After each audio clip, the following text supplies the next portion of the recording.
Good morning. My name is Tracy Nazarenko. I'm from GS1 US, and today I'm going to cover the platform for interoperability framework. First, I want to share our antitrust caution, as GS1 US is committed to complying fully with antitrust laws. If you'd like to see our full policy, you can click on the link below. I also want to share our legal disclosure. GS1 US employees are not representatives or agents of the US FDA. And the content of this presentation has not been reviewed, approved, or authorized by the US FDA. I'm excited to introduce our three speakers today. Elizabeth Wardorf, who's the Director of Global Traceability and Standards from TraceLink. Scott Mooney, who's the Vice President of Distribution Operations and Traceability at McKesson. And Michael Mazer, who's the Director of Trade Operations at Pfizer.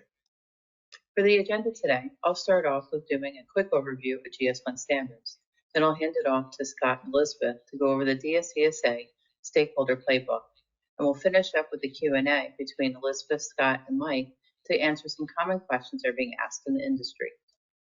GS1 US is a not-for-profit, member-driven organization. Our standards create a foundation that enables visibility of data. This empowers organizations to have full traceability of their products, which should help to improve efficiency, safety, and patient care.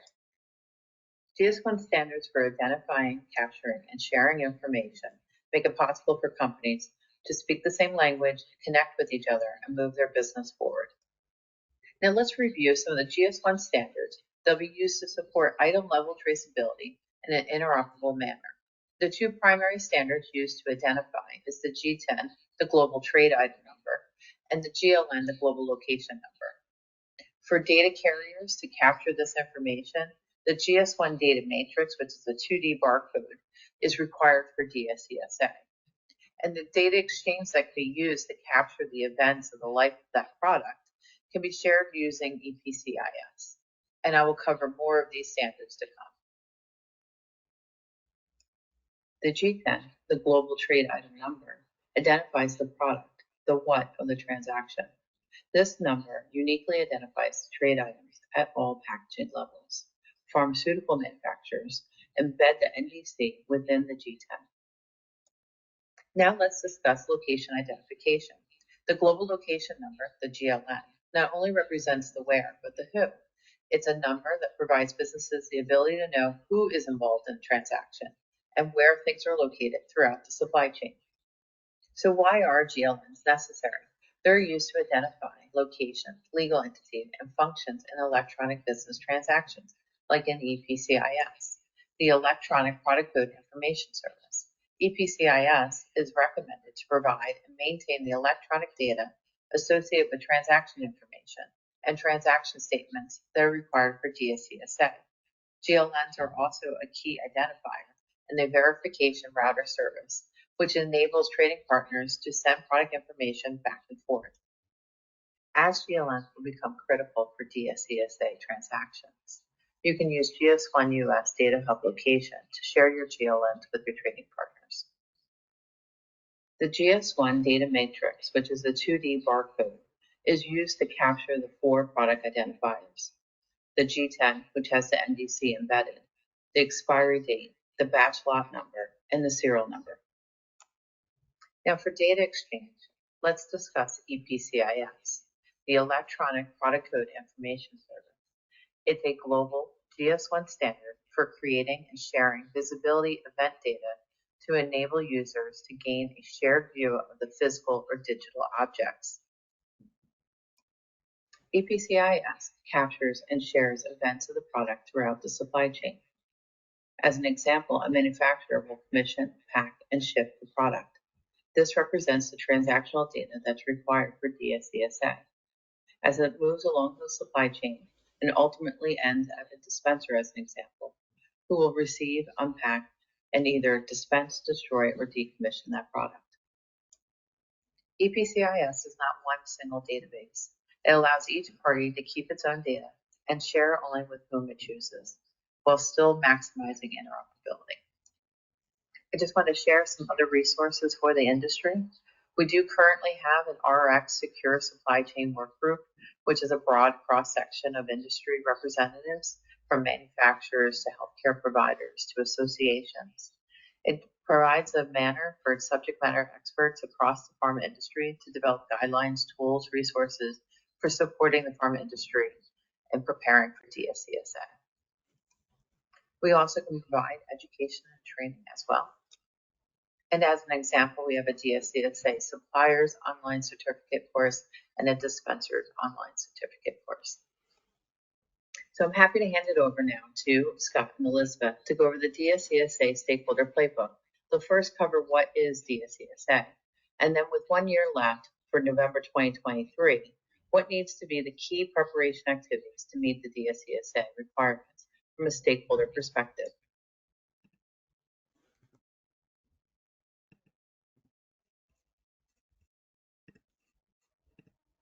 So the DSCSA, or the Drug Supply Chain Security Act, was signed in 2013 and provides the industry a mandate to build an interoperable electronic system to identify and trace drug products as they move through distribution in the United States. This requires pharmaceutical trading partners to maintain and share chain of ownership data in a serialized format beginning in 2023 using event-based approach at the item level. So each individual bottle will have its own individual serial number affixed to it in addition to its global trade item number. This will enhance the US FDA's ability to help protect consumers from exposure to drugs that may be counterfeit, stolen, contaminated, or otherwise harmful. Various different stakeholders that we'll discuss and that are included in the DSCSA are manufacturers and their contract manufacturers, repackagers, wholesale drug distributors, dispensers at both the retail, hospital, and other levels. Third-party logistics providers have a role to play. Solution providers are clearly part of the DSCSA in terms of the services and the systems they provide partners. The US FDA and state boards of pharmacy also have an interest in the DSCSA as regulators of this particular area. So a little bit on the timeline. I mentioned earlier the law was signed in 2013 and began in 2014 with preemption of the previous pedigree laws. Most of what happened in 2015 and early 2016 was around the initial start of what is commonly called lot-based traceability, which is a rudimentary traceability that began and is exchanged between trading partners whenever a change of ownership occurred. 2017 and 2018 were largely focused on manufacturers and repackagers beginning to enhance the marking of their product, and in addition to identifying it with the traditional national drug code and a linear barcode, to begin affixing a 2D data matrix barcode using GS1 standards and encoding into that a GTIN, or global trade identification number, a serial number, a lot number, and expiry. And for serial, lot, and expiry, this was the first time in the US market these items have been included in a barcode on the individual selling unit of a product. 2019 and 2020 were largely dedicated to the flow of product through the supply chain and manufacturers needing to begin to sell to distributors first, only product that is serialized, and distributors beginning to sell to dispensers, only product that is serialized, unless it's subject to a grandfathering exclusion. Which brings us kind of to the current state and what we're looking at for 2023.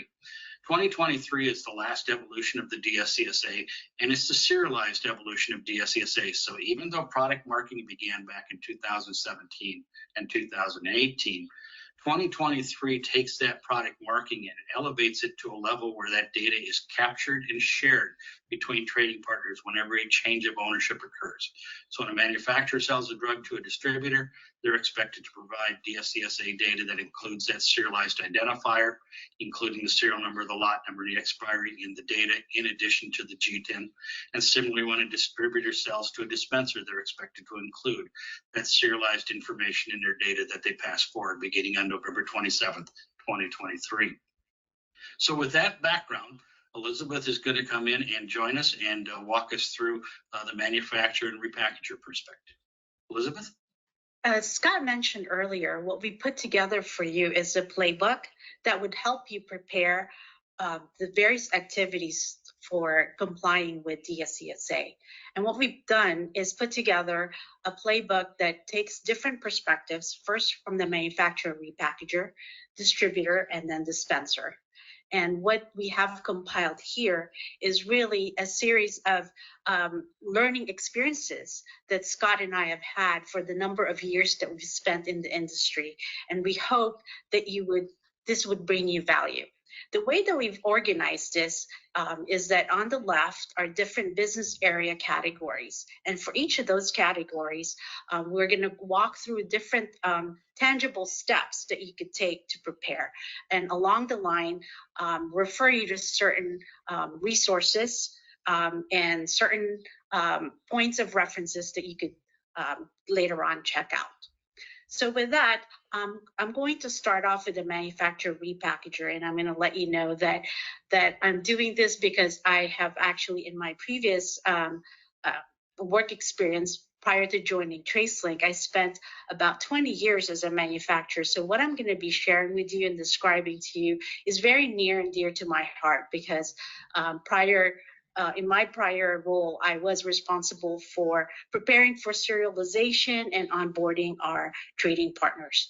So with that, let's start off with, as a manufacturer and repackager, the first point of concern is making sure that you understand the product. And as far as DSCSA, there is a product identifier definition that's included in the law that states that a product identifier uses a standardized graphic that includes in both human and human readable form and a machine readable the data carrier that conforms to standards developed by widely recognized international standards. So what does that all mean? So for you, that means that you need to be able to license the GS1 company prefix that's based on your FDA labeler codes. And you could find useful information on what that means and how to get that information through the GS1 US DSCSA Implementation Guideline. And we also have put together the Pharma FAQ that gives you a lot of different questions from how to get the company prefix, the various identifiers and information you're going to need. Part of that product identifier is knowing that in that data carrier that you would need to be encoding the G10 lot number, serial number, and expiration date. And with that, that's going to have some impact into your packaging. And we recommend that you engage early with your artwork team to ensure that they are working on and planning for design changes, as well as engaging your packaging line vendors to ensure that they could capture the information. The next thing is looking at your products and being able to assign the global trade item number. And you need to be mindful that it's the global trade item number is not just required for your small, lowest sellable unit, but it also required for your higher level packaging, such as your homogeneous cases and bundles. Then you need to look at your global location number, and what that is a GS1 identifier that you could create based on your GS1 company prefix for your corporate as well as your site locations. The site locations are what you're going to be providing as you're shipping your products to your trading partners. And again, these are different GS1 identifiers that are going to be critical to be captured as you are sharing your serialized transaction information with your trading partners. And for getting a global location number, we suggest that you look at the GLN Supplier Quick Start Guide to give you detailed information on how to best design the global location number based on your organization. On the next slide, you can see that after you have your company prefix, you have your global trade item number, and you have your global location number. The next thing is looking at your packing and shipping processes and knowing how you can best integrate the product identifiers and capture that. During your packing and shipping, you may be engaging with third-party supply chain partners such as CMOs and 3PLs. So what you need to do is ensure that you are communicating with them the requirements for what they need to do to capture those identifiers as they go through the process of packaging and warehousing and distributing for you. What we suggest is for you to be able to refer your trading partner or your supply chain partners to the GS1 Chain of Custody Implementation Guideline, as well as looking at the GS1 US DSCSA Implementation Guideline in the situation where you yourself are packaging or you yourself are warehousing and distributing the products. This would give you detailed information as to how you could incorporate those product identifiers and the different events that you have to capture. During this process, we also want you to think about aggregation and how aggregation is going to help you make it more efficient. So when you're shipping your products to your trading partners, you're able to capture the information at the highest level, let's say at the pallet, as opposed to having to scan in each and every item and including that into the electronic information. We also suggest that you engage your solution provider for your serialization system as well as your warehouse management system, as they are going to be helping you implement the technical details for how to best capture that information into the business processes that I discussed. And finally, we need to be mindful of the SOPs to make sure that you're creating a repeatable process for incorporating the capture of the electronic information into your business processes.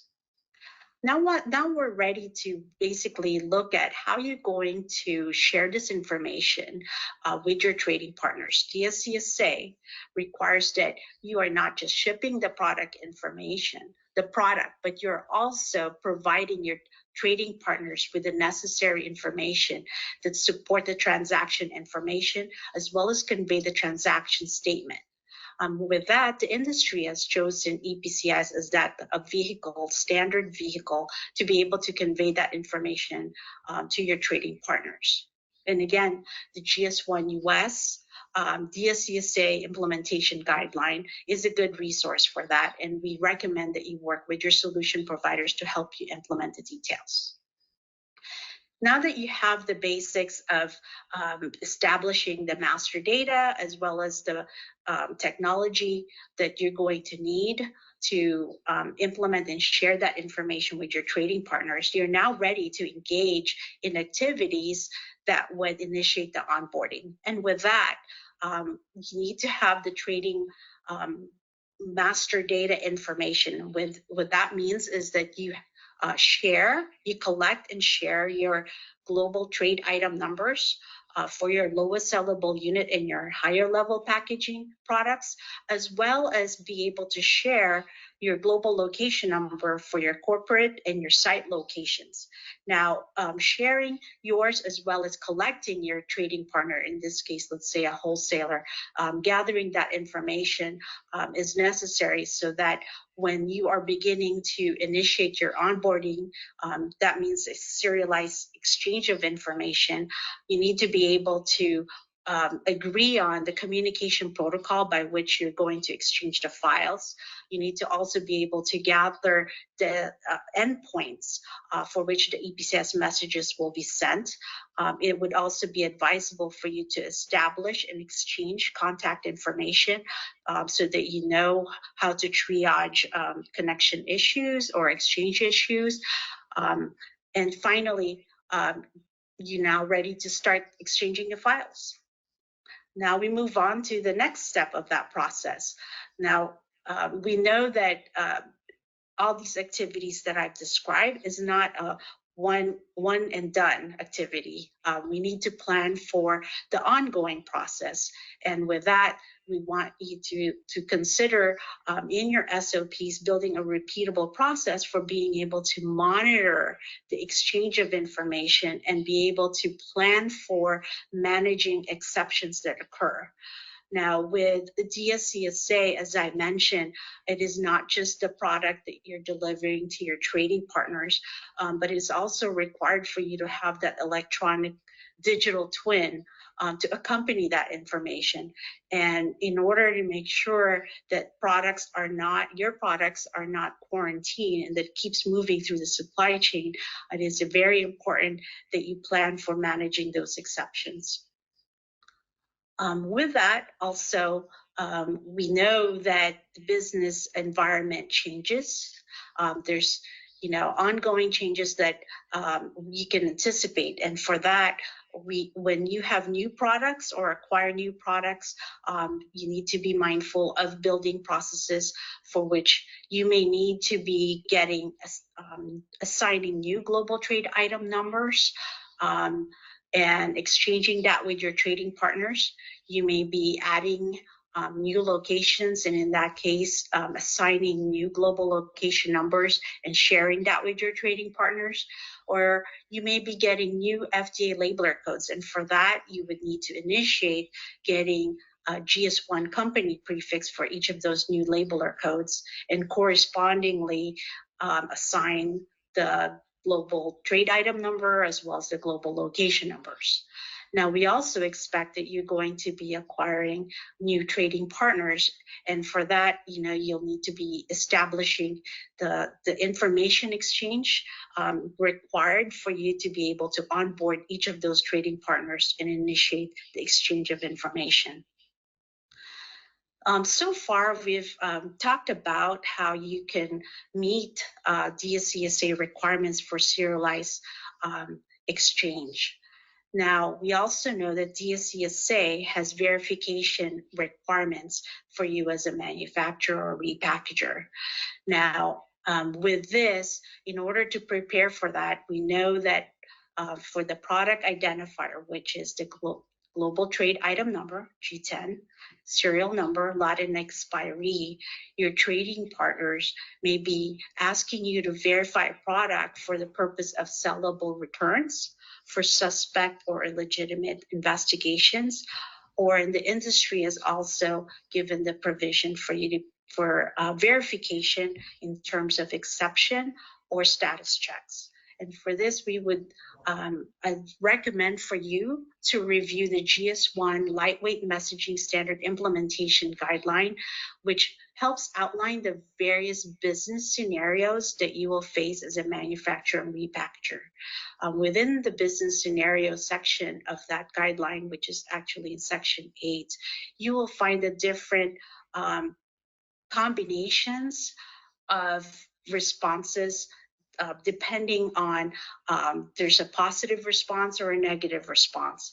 And with that, depending on your manufacturer's policy, you may be needing to provide certain additional information along with the response that you give to your trading partners, as well as the reasons for when the verification is unsuccessful or fails.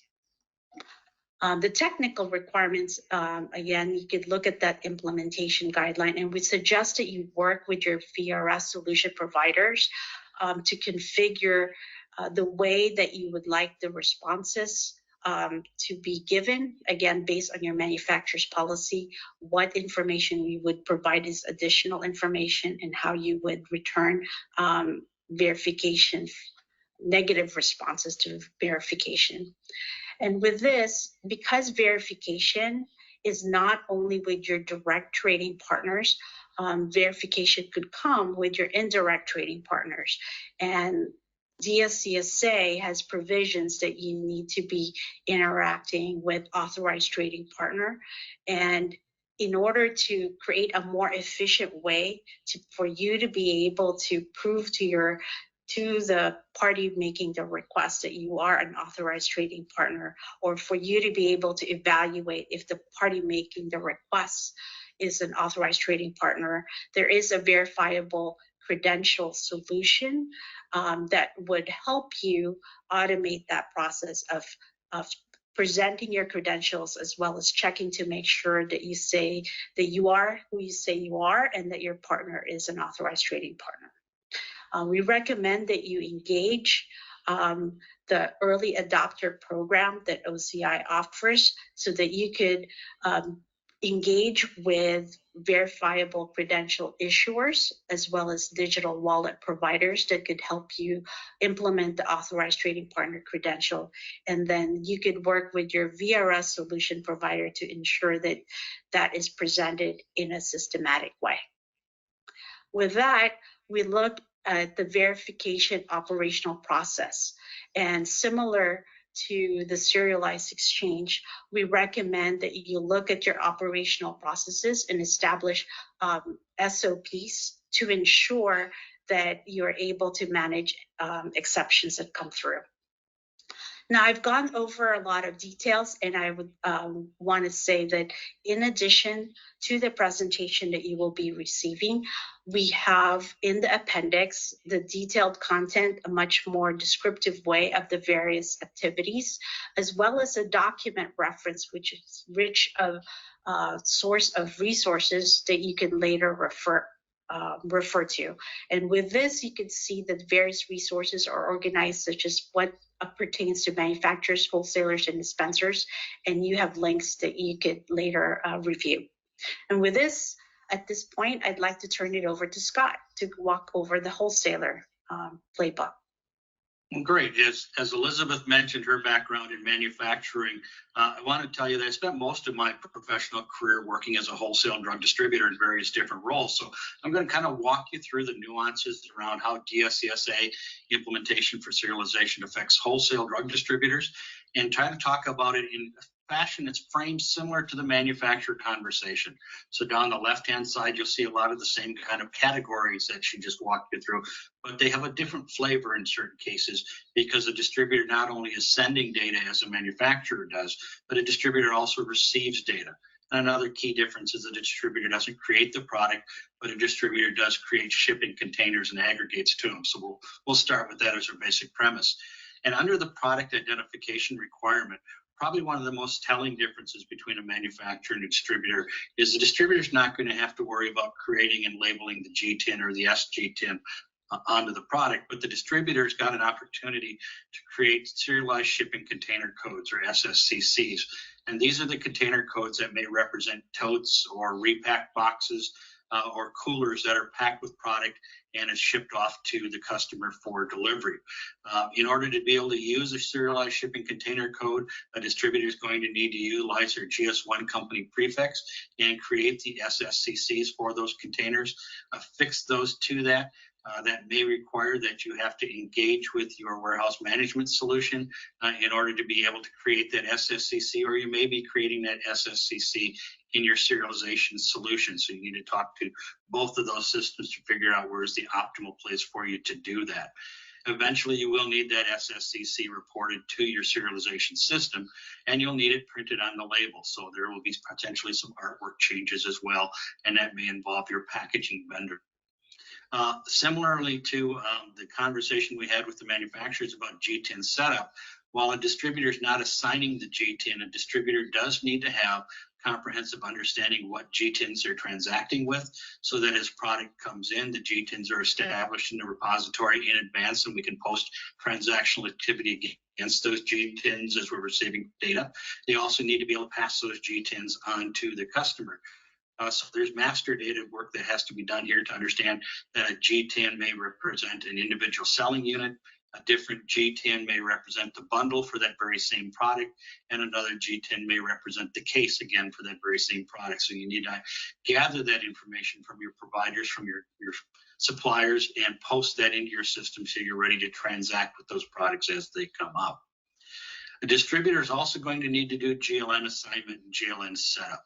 Distributor is going to need to create GLNs from their global company prefix for their corporate office. If they're using your corporate office as the identity for where they're buying and selling product from, they're also going to need to create GLNs for their physical locations that the product is being shipped into and shipped out from.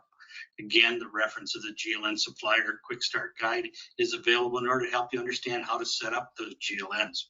But in addition to creating your own GLNs, you will need to also have an understanding of your trading partners' GLNs, because you'll be receiving data from the manufacturers, and your solution may be evaluating that GLN to make sure it's from an authorized trading partner. You'll also be populating your outgoing transactions with the GLNs of your customers, because that's a requirement of EPCIS. So GLNs will be used there as well. In the product identifying area, product identifier capture during packing and shipping, you've already set up the GTINs in your system when you did your gathering of master data from your supplier partners, but you'll need to be able to capture those transactions as they're proceeding through your distribution facility. And that means you're going to need to enable the ability to scan product and be able to feed that through your WMS system up to your serialization solution to capture events. You may be capturing events at receiving as part of a reconciliation process.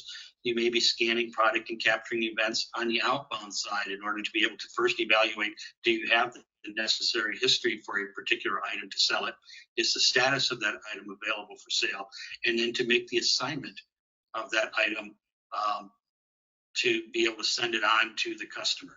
So in product capturing of the events, you can look at the implementation guide, talk to your solution providers, and document into your SOPs what exactly it is that you're going to be doing as a repeatable process for future purposes. There are technical requirements for a distributor related to transaction information and transaction statement exchange. The distributor has to receive TI and TS from their upstream trading partners when they buy product and evaluate the quality or the accuracy of that TI, TS as they go through the acceptance of the product. They also have to take that information that was gathered in the previous step from their WMS systems and create outbound transaction information and transaction statements using EPCIS to send to the downstream trading partners. EPCIS events are the core to be able to do this as a distributor. And again, they're going to be a requirement to be able to move that data from the physical floor of the warehouse where your WMS likely controls it, potentially straight to your serialization solution, but in your case, you may be moving it upstream through your enterprise resource program or your ERP system along the way. So you have to consult those solutions and those solution providers to make sure that data is flowing and test those solutions accurate. We talked about trading partners and setting up GTINs, but you also will need to know the trading partner master data, what's their addresses that you're using to populate into the name and address fields in the EPCIS. This will be for corporate offices if you're using corporate offices as a sole two-party, and it will definitely be for forward locations where you're making physical shipments. This is something you're going to need to go and collect, and you'll want to populate into your master data in advance of actually starting to try to send the EPCIS data. Once you've got your data, you've got your system built, it's time to start initiating the onboarding and making those physical connections with the manufacturers and suppliers, also beginning to make those connections with your dispenser partners downstream so that you can evaluate those EPCIS files that are transacting back and forth between the platforms and make sure everything is good to go before you have to rely on the process as part of your regulatory process. Again, as we talked about with manufacturing, be sure to document your operational process for how you're going to capture your shipping information and how you're going to exchange your serialized transaction information. These SOPs will be important as regulators come in to inspect your process for compliance. You need to be able to point to your SOP to say, here's how we've decided we're going to do this. And you also need to be able to support that SOP to say we're doing it that way each and every time and be able to prove that you have a plan and a process for how you're going to conduct this activity. Keep in mind, you will find exceptions along the way. There will be times when you have a product that you may touch that does not have incoming EPCIS data, and your SOP should cover how you're going to quarantine and resolve that and how you may investigate that if it turns out the item is suspect. So document that as well in your SOPs. Similarly to manufacturers, there will be times when you'll have new products to add. There will be new trade locations to add, whether they be customer trade locations or your own locations. So you might be collecting new GTINs, you might be collecting new GLNs from your trading partners, you might be having completely new trading partners. And as time progresses, you need processes to be able to make sure that you continue to gather and harvest, if you will, that master data to load it to your system to be prepared and to make those adjustments as things go forward. Now, product verification for a distributor is a little different than product verification requirements for manufacturers. Distributors are required under certain circumstances to perform a verification of a product. They're required to do that for saleable returns as part of the process. They're also required to do verifications during any suspect product investigation. So they need to be able to gather the necessary product identifiers from the packages themselves, the GTIN, the serial number, the expiration, and the lot. They need to be able to understand those business scenarios because under those different use cases, how often they may have to do that varies. saleable returns. You have to verify every package. For suspect product investigation, you have to verify every package, but perhaps for other types of verification purposes, you may be doing it on a sampling basis. So you need to understand your requirements for that. You'll likely need a VRS solution provider who's going to be able to take that scan of the physical product from you and be able to route that to wherever the manufacturer's repository is in order to be able to bring back a response that says, yes, I, the manufacturer, created a product that matches the information that you've identified, or I, the manufacturer, know something additional about this particular product that, in addition to telling you that the product identifier matched, I'm also sharing some other information with you. And you should react to that as well. When making a request for verification, you should send along your authorized credential in order to be able to identify to that manufacturer that you are the party you say you are. Your credential identifies your identity and who you are, but it also identifies that you're presently an authorized trading partner based on your licensing status. So you will need to subscribe and get one of those in order to be able to use the verification router service. Again, looking at the verification process, be sure to document this into your SOPs. These are requirements of the DSCSA that you must perform. So you should have supporting documentation that says, here's our internal practice that we've defined for this. This is a repeatable practice that we will conduct when we have to do verification. And to assist you, as we talked before, the same kind of content that we saw for the manufacturer section, we have here detailed content on these steps in a readable format for you in Appendix A. We have a document reference in Appendix B and a glossary of terms in Appendix C to help you understand the concepts here and to be able to provide further resources beyond this presentation. Now we're going to go back to Elizabeth and talk about dispensers. So from a dispenser perspective, because you don't have product marking requirements, we're going to go ahead and the first thing that we're going to do is set up the global location number. And from a dispenser perspective, what you need is to be assigning GLNs for your corporate as well as your site locations that will be receiving the serialized products from your trading partners. Now, we recommend that you refer to the GLN Dispenser Quick Start Guide, as that would give you information as to how to the various options that you have for being able to set up a global location number. And also the global location number, as Scott mentioned earlier, is needed in order for you to be able to exchange EPCIS serialized TITS data with your trading partners. Now, in the area of product identifier capture, I mentioned earlier that with DSCSA, you're not just receiving the physical product, but you are also receiving the electronic information that backs up or supports that transaction information. And therefore, as you review your current receiving processes, you need to be able to capture the product identifiers that go through that receiving. And through that receiving process, you're also capturing the information that's being shared to you by your trading partner, right? So the party supplying the product to you will be sharing the TITS. And as part of that receiving process, you're going to be reconciling that information. And we recommend that you look at the GS1 US DSCSA Implementation Guideline for details on what you could expect your trading partners to be sending to you and what you could expect to be looking from your side.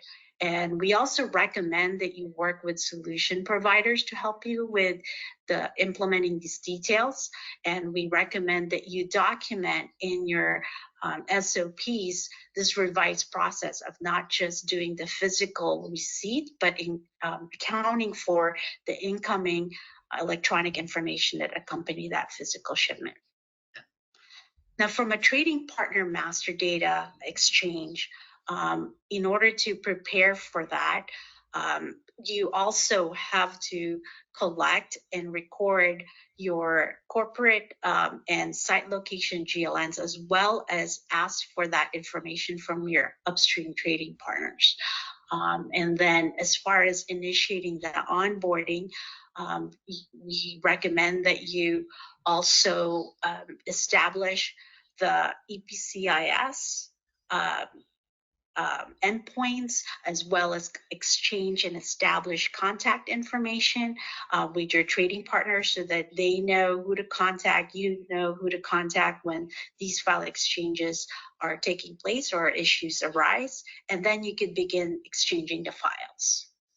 Now, we also have to be mindful that you built into your SOP the processes for monitoring those EPCIS exchanges, as well as factoring how your business processes would manage the exceptions that would occur.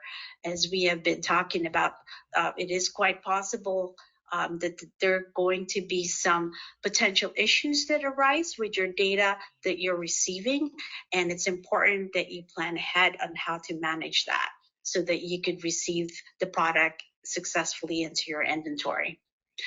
Now, from a ongoing process development, we also need to account for any new products that you are going to be procuring from your trading partners, any new locations that you are going to be having as far as, you know, new pharmacy locations. And then as you engage with additional trading partners, being able to exchange and obtain the information such as global location numbers for those trading partners and providing them your information is key so that you could ensure that you have a means for being able to exchange the necessary information you need for serialized requirements. Now with this, I turn it over to Scott to walk you through the verification preparation. So, you know, we talked about manufacturers needing to be prepared to respond to verification requests. And we talked in the distributor section, I should say, about distributors required to prove verifications for saleable returns and when conducting suspect product investigations. Dispensers similarly have a requirement to do verification whenever they're dealing with a suspect product. So in order to be able to do that, they need to be able to gather those necessary identifiers, which is the G10, the lot, the serial and expiry. They need to understand the scenarios under which they have to do verification because it is different than the scenarios when a distributor has to do it. In a dispenser model, for example, when they're doing suspect product investigations, there's a sampling methodology that the DSCSA requires. So they need to understand that it's something like 3 pieces or 10%, whichever is greater. So be sure to check the regulations on that. But after they understand the business scenarios and the ability to gather the identifiers, you need a solution provider to be able to connect you to the manufacturer if you want to do that verification digitally and to be able to transmit that through the VRS network. Again, the VRS network requires an authorized trading partner credential to prove your identity and also to prove that you are truly a licensed participant in the supply chain, because in many cases the dispenser is pinging the manufacturer for information, and those two parties may not have had a direct business relationship before, so they may be unknown to each other, and the ATP is a requirement there to be able to identify that. As you figure out how you're going to do product verification, whether you're going to use the BRS solution, as you figure out which business scenarios you're going to use verification for, you need to also make sure that you document that into an ongoing, sustainable operational process. So you should have an SOP that discusses the circumstances and the conditions under which you believe you must do verification, and that you will repeat verification so that when an inspector comes in, you have that document that you can lay out to say, here's when I have to do it, here's how I've decided how much I'm going to do, and here's how I'm going to do it, and you can share that with them. Again, for the dispensers, we do have detailed content available in Appendix A in the document reference of Appendix B, or a glossary as Appendix C. But we want to call out a couple of special shipment scenarios before we leave the dispenser category here as well. Special shipment scenarios are defined and detailed in the choreography that GS1 is publishing as part of an upcoming guide called the DSCSA Implementation Guide version 1.3, and this is going to be published by GS1 US. In there, we will talk about drop shipments, consignments, 340B, and pharmacy sales. And under each of these circumstances, there are different requirements that may apply to the exchange of transaction information and transaction statements. This guide is not yet out for publication, but should be out in the coming months. These sections are still in there under development and will be new additions to this next version. So please be sure to check them out, because it will talk about the things that make a drop shipping unique, for example, or a consignment sale unique, or a purchase on a 340B program, etc. So be sure to check that out.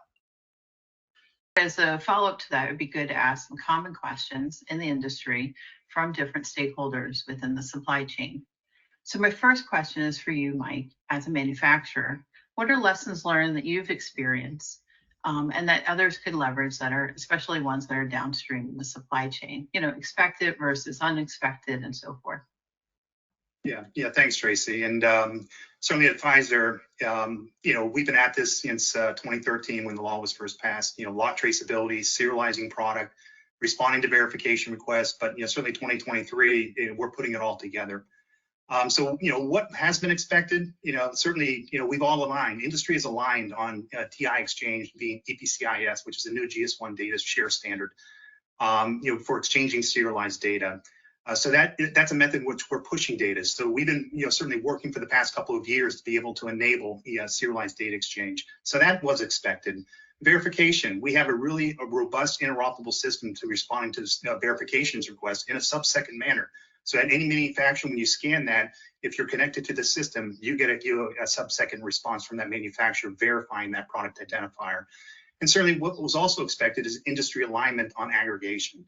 In order to maintain the operational efficiencies, we have to have aggregation. So aggregation is basically parent-child. If you scan this case level serial number, you'll infer the contents of that case. So those are elements that have been expected. Manufacturers have been working towards enabling that functionality. What's unexpected, it's really the slow progress. We're about 12 months away from go live, and our organization, we've only connected with 8 direct trading partners. It represents a substantial volume of our business, but again, it's that subset of customers out there that we're still trying to reach out to and trying to connect. That's kind of unexpected, and again, we're working through that in these next 12 months. What's also unexpected is the complexity. So you need to start TI exchange and getting the serialized data into your systems, and I certainly recommend that start as early as possible. We got 12 months away, but it's not easy. These are new data. These are new data share standards, and there's a lot of learnings by implementing these data share standards. So you have to get through those learnings and certainly stabilize. From our standpoint, is if you're looking at data exchange, there's testing, there's connections, there's data exchange, there's you have to go into production. There's a lot of work in essence to enable data exchange. And again, as I mentioned, we're live with about 8 trading partners. But again, we have a number of distributors to reach out to, as well as dispensers. So if you're receiving product from a manufacturer, whether it's through a drop shipment or a direct shipment from a manufacturer, there's data exchange as part of that transaction. So you need to kind of align with that manufacturer as well as your distributors in terms of how to get that data into your repository. And we still have a number of gaps. Where again, as I mentioned, we're 12 months away. We still have a number of gaps. Exceptions. How do we fix data misalignments when we have product and no data and data and no product? We have to be accurate in terms of every transaction down to the unique bottle level. And again, it's just developing those tools to be able to make those corrections to keep product flowing into the channel. GLNs, the importance of GLNs, global location numbers. Every transaction, whether you're a manufacturer, distributor, or dispenser, has to be accompanied with a global location number. So that's important, that's critical, and that's something that certainly we're building into our processes. Drop shipments, again, probably the last area is really around drop shipments. Specifically, if you're a dispenser, how do I enable that data exchange with that dispenser?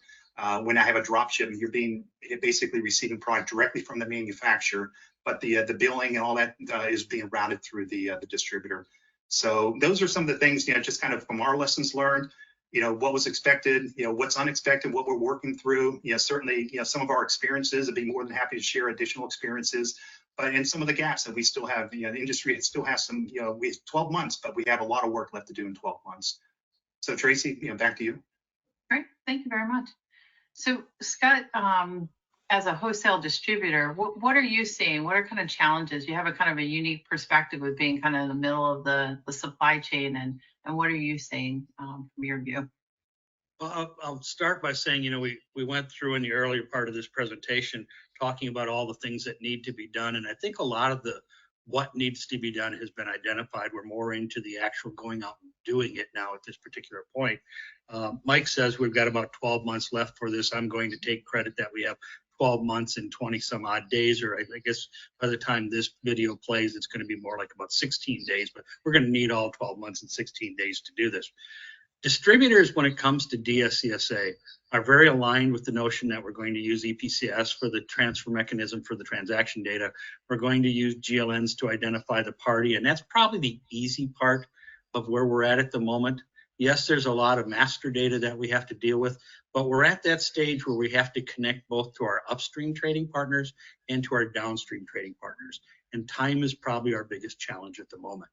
Our present status at McKesson has us with connections in production right now for about 225 suppliers who are sending us some DSCSA data and demonstrated their ability to make a connection with us. But we're starting to look to enhance that. We have about another 400 suppliers, I should say, to go yet at this particular point to get connections with. We're starting to put some analytics in place to look at the data that we're receiving to see, do we receive an EPCIS file every time that supplier fulfills a purchase order with us? If that purchase order has 100 products on it, are we getting DSCSA data for a couple of the products, or are we getting DSCSA data for all of the products? So we've been focused a lot lately on the upstream side, but we're going to be pivoting in the not too distant future to start to focus on the downstream side. And on the downstream side, we will be providing some of our customers with their DSCSA transaction data through our portal. But we have a number of customers who are going to be using either an in-house or a third-party solution provider who are going to want us to be sending them daily an EPCIS file of all their DSCSA data. Now, there's a dependency. We can't send that data to the downstream customer until we have critical massive data coming in from the upstream customer. And, so for that reason, the dispenser activity lags behind the supplier activity to a little bit. But we're at that point in time now where we're starting to open up the ability to send a test file to a dispenser to make the AS2 or whatever other connection we're going to use for that dispenser to send them their EPCIS file. And we're starting to see those pieces fall in place. But as a distributor, you get a double whammy. You get the requirement to receive data from the upstream partner. You're going to wind up taking and checking in the physical goods. And when you go to sell those physical goods, we will be matching those physical goods to that data for the upstream partner to make sure we don't ship something that we didn't receive incoming DSCSA data for. And then we will create data to our downstream trading partner, whether that be a dispenser in a retail pharmacy or a hospital setting or in a chain drugstore setting. We have to kind of marry up the inbound and the outbound and check the integrity of the product to make sure it matches along the way. So not so much definition going on into the how we're going to do it anymore. Now we're really down in the trenches with the actual implementation activity at this point. 12 months, 16 days, I think we have left. Really interesting. So Elizabeth, from your point of view, because you kind of work with all the different stakeholders, what do you see as the communication or the interaction that's required between those different stakeholders? So Tracy, you're right. As a solution provider working with various stakeholders from manufacturers, wholesalers, and dispensers, we as solution providers need to understand what's required and work with each party. And that is, complex, but yet an advantage, because then we have to make sure that we understand the baseline requirements. And I would say from a communication, once we are engaged, we would like to very much be engaged in educating and making sure that there's awareness of what's required from DSCSA for the various stakeholders, and what are the activities that can be done now and what activities are dependent for other things. So for example, master data, setting that up is a common thing for onboarding our customers, whether that's manufacturer, wholesaler, or dispenser. That is something that can be done now because, as Mike mentioned, for example, GLN is needed, and collecting that information, not just the corporate GLN, but collecting that information for the locations can be done now, as well as making sure that if you don't have a GLN, taking the necessary activities to secure that. And also, in terms of serialized CI exchange, what can be done is also initiate the setup of the connectivity. So for our existing customers, for example, who are already doing lot traceability, we could leverage that same connection. However, for those that don't, have the lot traceability going on, we could initiate that prior to even the trading partners getting ready. So those are, making sure that the activities that can be done and taken care of is done right away. And also ensuring that there's an ongoing process, right? Because this setup that we're talking about, the exchange and collecting information, is not a one-time activity. So make sure that we work with our customers to ensure that there is that ongoing process that they can do. Furthermore, I think that as Scott was mentioning, while there's dependency in upstream trading partners to get enough data for serialized CITS exchange. However, while waiting for that, trading partners could then look to see what are the business processes needed to ensure that, with DSCSA, you're receiving not just the physical product, but also the electronic. So what can be done? Because those are other activities, and it involves more than just the actual exchange. Now we're talking about enabling that receive process and connecting that with the electronic data. Mike also referred to verification and tracing. So those are other DSCSA requirements. And again, the first step is to making sure there's an understanding of what's required, what is the setup required for those, and ensuring that those are taken care of, because when the data starts flowing from a verification, then each stakeholder needs to know how they are going to incorporate that into their business processes, right? So I hope that what I have impressed upon is that, we don't need to wait. We could start now. But, onboarding is the beginning, but there's more to that. I completely agree. So I just really wanted to thank all three of you for kind of giving your perspectives and kind of giving your time to kind of share. And I think this is going to be quite helpful for everyone. Thank you. If you have any questions from today's session, please feel free to email me at the address here. If you have a specific question for Elizabeth, Scott, or Mike, you can send it to me and I'll make sure that I direct it to them appropriately. So I just want to conclude the session today with saying thank you. I hope the content was helpful. And I want to thank the three speakers, Elizabeth, Scott, and Mike, who not only give their time to present, but also putting together all the information for the DSCSA playbook